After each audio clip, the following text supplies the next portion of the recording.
సాఫల్య కథనం. సుపథం ఇది సామాన్యుని సాఫల్య కథనం. సుపథం ఇది సామాన్యుని సాఫల్య కథనం. సుపథం సుపథం సుపథం.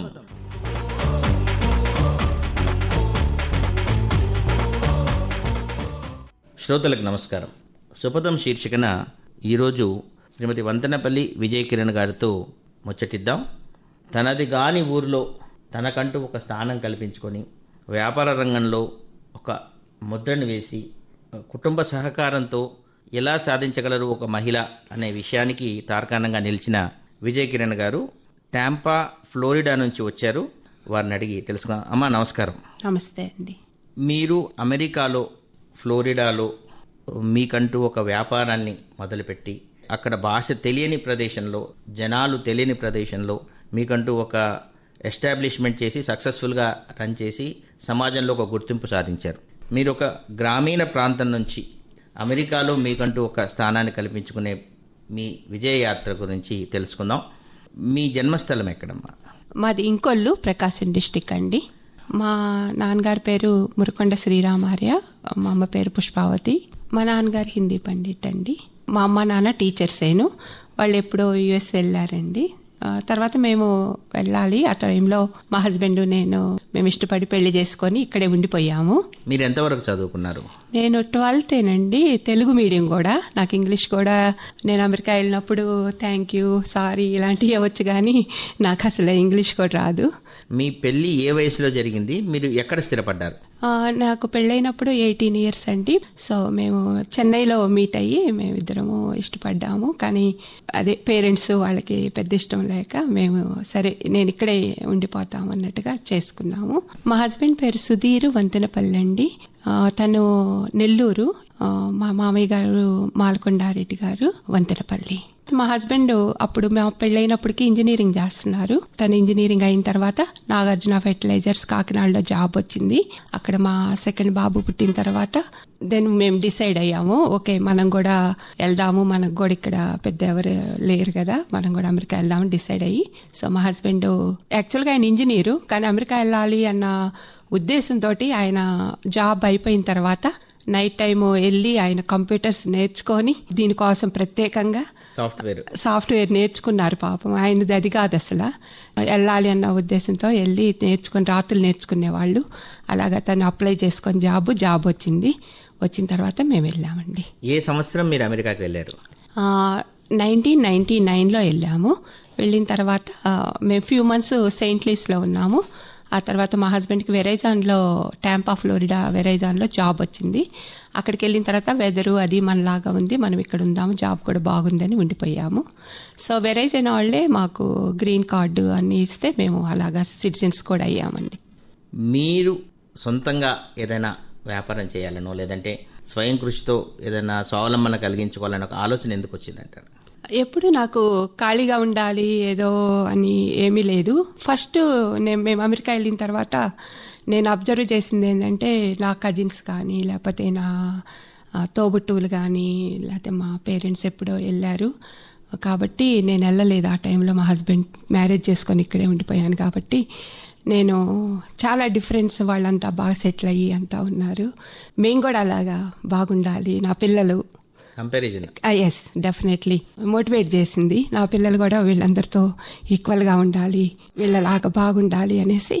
సో ఏదో ఒకటి చేయాలనే ఆలోచన ఎప్పుడు వచ్చింది నాకు. కానీ నేను 12th తెలుగు మీడియం, నాకేమీ రాదు.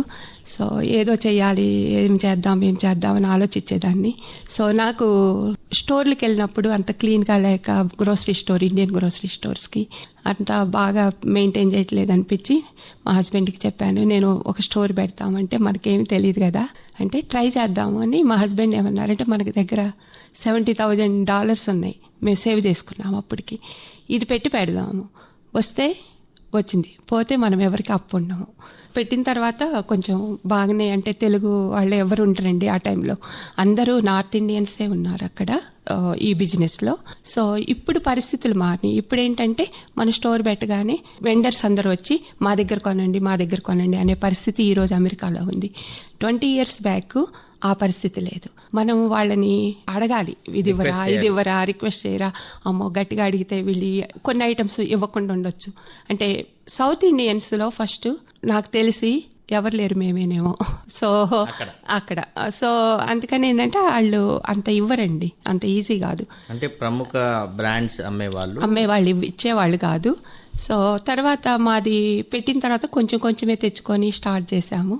మాది ఎప్పుడైతే సక్సెస్ ప్రారంభమైందో ఇప్పుడు అందరూ ఉమ్మడిగా అయ్యి వేరే స్టోర్ వాళ్ళందరూ వీళ్ళకిస్తే మేము అందరం కొనము అని లైక్ వెండర్స్కి చెప్పారనమాట.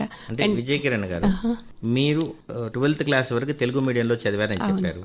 అక్కడ మీరు భాషతో ఎలా మేనేజ్ చేయగలిగారు? కష్టం. ఇప్పుడు వ్యాపారం అంటే ఒక కిరాణా స్టోర్ కానీ గ్రోసరీ స్టోర్ కానీ పెడితే చాలా మంది వస్తుంటారు, వాళ్ళతో మాట్లాడి ముచ్చటించి వస్తువులు క్రయ విక్రయాలు జరుగుతాయి. అలాంటి పరిస్థితుల్లో మీకు ఈ భాష అనేది ఇబ్బంది కలగలేదా? చాలా అండి, అది చాలా ప్రాబ్లం అక్కడ. ఇప్పుడు కొంచెం తెలుగు సప్లయర్స్ ఉన్నారు, అప్పుడు లేరు సప్లయర్స్. తెలుగు వాళ్ళు అనేవాళ్ళు కానీ సౌత్ ఇండియన్స్ కానీ తమిళ్ కర్ణాటక ఇప్పుడు చాలా మంది ఉన్నారు, అప్పుడు ఉండేవాళ్ళు కాదు. సో నేను ఏ లాంగ్వేజ్, నా ఫ్రెండ్ ఉంటే ఒక లాంగ్వేజ్ వాళ్ళ దగ్గరికి వెళ్ళి తెలుగులో ఏమంటారు, అదే హిందీలో ఏమంటారు, గుజరాతీలో ఏమంటారు. నేను 10th క్లాస్ కూడా అంత చదవలేదు. ఈ పేర్లు నేర్చుకోవటానికే నాకు నేను ఎప్పుడైనా ఆర్డర్ చేస్తే చిరాకు పడేవాళ్ళు వెండర్స్, నీకేమి రాదు, నీకేం తెలియదు, నీకు ఆర్డర్ చేయటం రాదు, అలాగ నన్ను ఎప్పుడు బాధర్ చేసేవాళ్ళు అనమాట. అందుకని ఇలా కాదని వెళ్ళి నేర్చుకొని అన్నీ రాసుకొని వాళ్ళకి అలా ఆర్డర్ చేసేదాన్ని. ఎవరేని అనుకున్నా నువ్వుండే రాజాన రాజు నువ్వి, బంటు నువ్వి, మంత్రి నువ్వి, సైన్యం నువ్వి, ఏమైనా ఏదైనా నువ్వెళ్ళే బడిలోన పలక నువ్వి, బలపం నువ్వి, ప్రశ్న నువ్వి, బదులు నువ్వి, అన్నీ నువ్వే కావాలి. అను నిత్యం పోరాడాలి, అనుకున్నది సాధించాలి.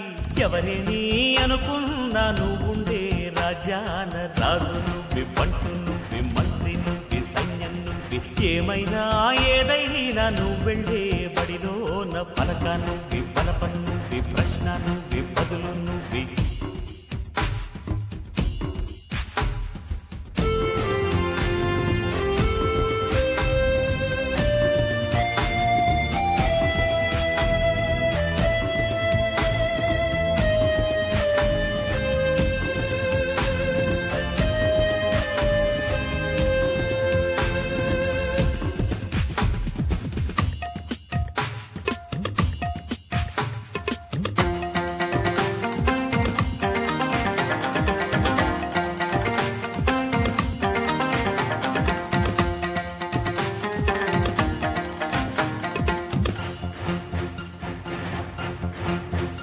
అవమానాలే ఆభరణాలు, అనుమానాలే అనుకూలాలు,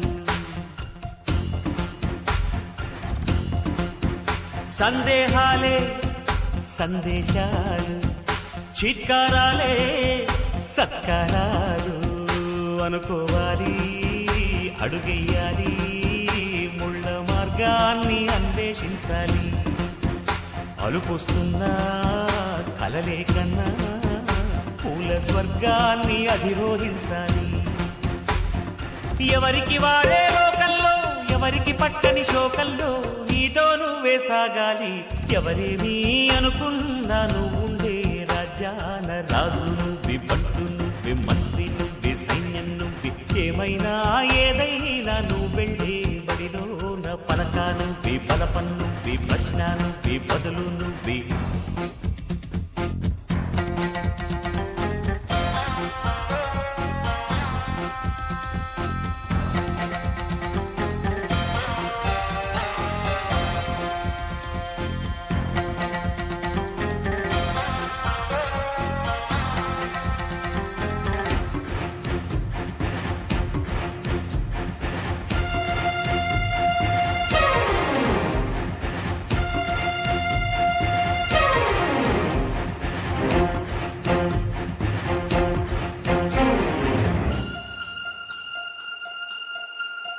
బలము నువ్వే, బలగం నువ్వే, ఆట నీదే, గెలుపు నీదే. నారు నువ్వే, నీరు నువ్వే, కోత నీకే పైరు నీకే నింగిలోనా తెల్ల మేఘం నల్లబడితేనే జల్లులు కురిసేను చెట్టు పైన పూలు మొత్తం రాలిపోతేనే పిందెలు కాసేను ఒక ఉదయం ముందర చీకట్లు విజయం ముందర ఇక్కట్లు రావడమన్నది మామూలు ఎవరేమీ అనుకున్నా నువ్వుండే రాజ్యాన రాజు నువ్వి పంటను నువ్వి మంత్రి నువ్వి సైన్యం నువ్వి ఏమైనా ఏదైనా నువ్వు వెళ్ళే బడిలో నా పలక నువ్వి బలపం నువ్వి ప్రశ్న నువ్వి బదులు నువ్వి ఎవరేమీ అనుకున్నా నువ్వుండే రాజ్యాన రాజు నువ్వి పంటు నువ్వి మంత్రి నువ్వి సైన్యం నువ్వి పలక నువ్వి బలపం నువ్వి ప్రశ్న నువ్వి బదులు నువ్వి. ఇప్పుడు మామూలుగా ఒక మహిళ సమాజంలో ఒక వ్యాపారాన్ని కనుక ఏదైనా మొదలు పెడితే కుటుంబం నుంచే చాలా రెసిస్టెన్స్ వచ్చే సందర్భాలు ఉంటాయి. మీకు కుటుంబం నుంచి ఏ రకమైన సపోర్ట్ లభించింది? మా హస్బెండ్ నేను ఇష్టపడి పెళ్లి చేసుకున్నాం కాబట్టి అప్పుడు మా హస్బెండ్ నేను మా పిల్లలేనండి. తర్వాత స్టార్ట్ చేపించి అంతా చేస్తుంది మా హస్బెండ్, నా పిల్లల సపోర్టు ఇల్లే కాబట్టి ఆ ప్రాబ్లం నేను ఫేస్ చేయలేదు. ఫేస్ చేసిన ప్రాబ్లమ్స్ అవుట్ సైడ్ ఉంటాయి. లైక్ ఒక ఉమెన్గా స్టార్ట్ చేసినప్పుడు అంత ఈజీ ఏం కాదండి. ఇప్పుడు కొంచెం పర్లా. ఇప్పుడు నేనంతా మా రోజుల్లో జరిగినంత వివక్షత ఇప్పుడు లేదు అని నేను అనుకుంటున్నాను. ఏ సంవత్సరంలో మొదలు పెట్టారు? మేము 2003 స్టార్ట్ చేసాం. అప్పుడే మాకు వర్క్ పర్మిట్ వచ్చింది, మేము చేయగలం లీగల్గా బిజినెస్ అక్కడ.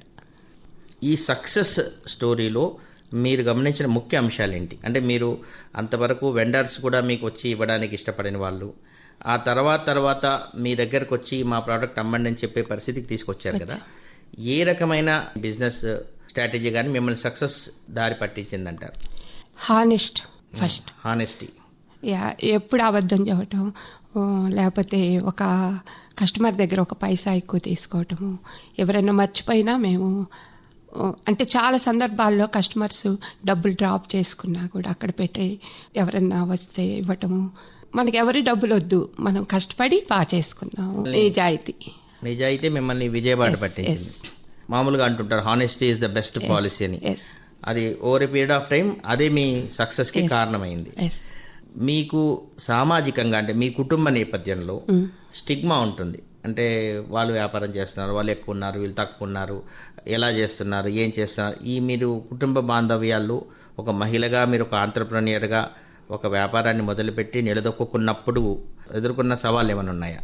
ఆ కుటుంబం నుంచి అంటే మా అత్తగారి సైడ్ మా బావగారు ఆడపడుచులు అందరూ వెరీ నైస్ అండి. నాకు అసలు ఇప్పుడు కూడా వాళ్ళు నన్ను చాలా రెస్పెక్ట్ చేస్తారు. అండ్ మా సైడ్ అంటే మా కజిన్స్ అందరూ నాతో చాలా బాగుంటారు.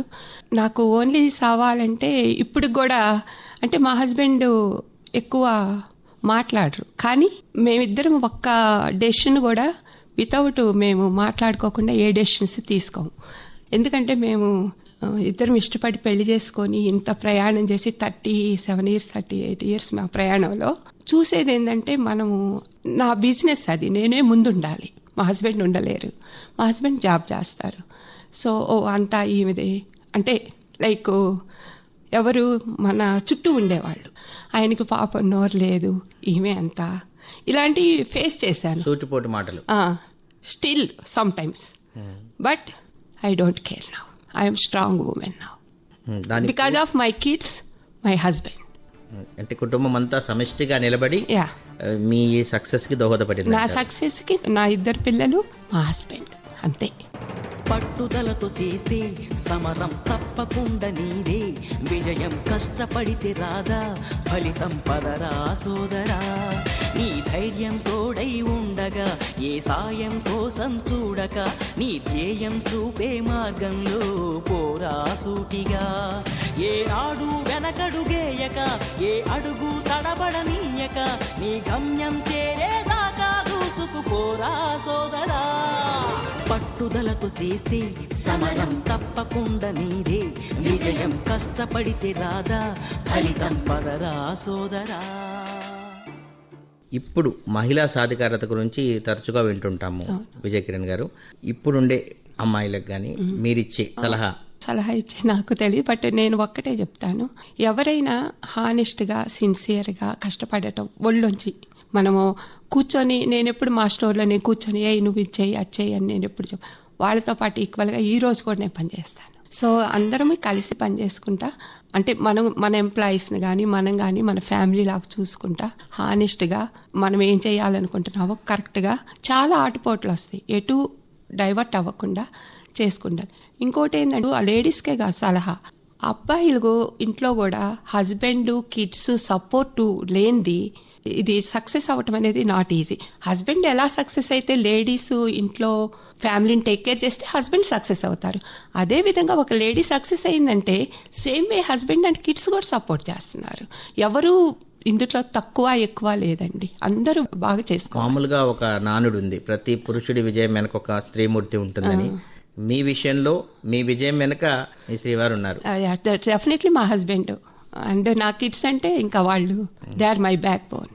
చాలా సంతోషం అమ్మ. అమెరికా నుంచి వచ్చినప్పటికీ ఆకాశం స్టూడియోస్కి వచ్చేసి విజయ్ కిరణ్ గారు తన విజయయాత్రను మా శ్రోతలతో పంచుకున్నందుకు ధన్యవాదాలు. నాకు ఈ అవకాశం ఇచ్చినందుకు కూడా చాలా థ్యాంక్స్ అండి. సుపదం.